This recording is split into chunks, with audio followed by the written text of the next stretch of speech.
So now we're going to talk about another special product, and they're called conjugate pairs. Conjugate pairs come in this form.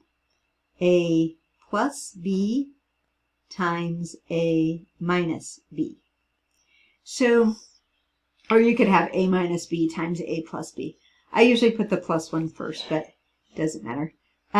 So if you have conjugate pairs, I mean, they're very similar, right? They're the same terms. It's just one has a plus in between and the other has a minus in between. So the conjugate of x plus 7, the conjugate pair would be x minus 7. And then if you had like 2x minus y, the conjugate would be 2x plus y. Okay? And if you had 5abc minus d, the conjugate would be 5abc plus d. So the only difference is the sign in between the two terms, okay? Well, something exciting happens when we have this situation. So we're going to FOIL it to show you. So a times a, that would be a squared. A times negative b, okay, so it's going to be minus ab. Then I would do b times a, which is going to be plus ab. And then a positive times a negative is going to be negative, but b times b is b squared. Okay, when you have this, though, look at what happens here with the middle terms. You have a negative ab and a positive ab, and they're going to add up to 0. So you just get a squared minus b squared. You only get 2 terms, okay? So it's a new formula for us. It says if you have a plus b times a minus b, it's going to equal a squared minus b squared, okay? So that's the third formula we have, and I think that's it for our formulas for this chapter. Okay, so now some examples. So you have 2x plus 7 times 2x minus 7. You don't have to follow the, you don't have to multiply it out with FOIL. You could, and a lot of times students do multiply it out with FOIL. They just say, it's easier just to multiply it out. But here's the formula.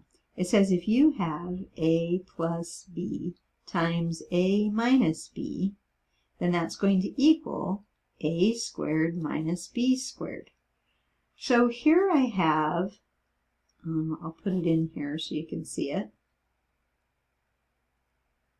Here I have the 2x and the 2x there. That's like my a, the first term. And then I have the b, which is in this case a 7, right?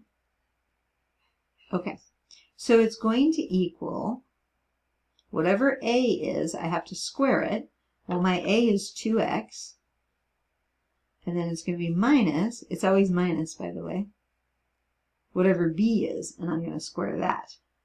So the b was a 7. Okay? Now, that's how it works out, you know, as far as plugging it in. We're not done. We've got to finish multiplying it. But each a on the left is an a on the right, and each b on the left is a b on the right. Okay? Maybe not each one, but, you know, whatever a is on the left, that's what it is on the right. Whatever b is on the left, that's what it is on the right. That's what I meant to say. Okay. So you get 4, oops, I was going to just do this all in one color. 4x squared, because you got to square the 2 and the x, minus 49. And you're all done. Okay? So that's how the formula works for conjugate pairs. It's going to work the same way here. They're just in a different order. This time we have the minus first and then the plus. But you could always switch it around. This is the same thing as 3x plus y times 3x minus y. So if you really like it the other way, you can do that. Multiplication's commutative. But we don't even need to do that. What we need to know is what's a. Well, this is the a, 3x. And what's b? It's a y. So I'm going to write a squared minus b squared. That's how this formula works. So it's going to be 3x, and I'm going to square that, minus the y, and I'm going to square that. So what's my answer? 9x squared minus y squared. Okay, so those are a lot of fun.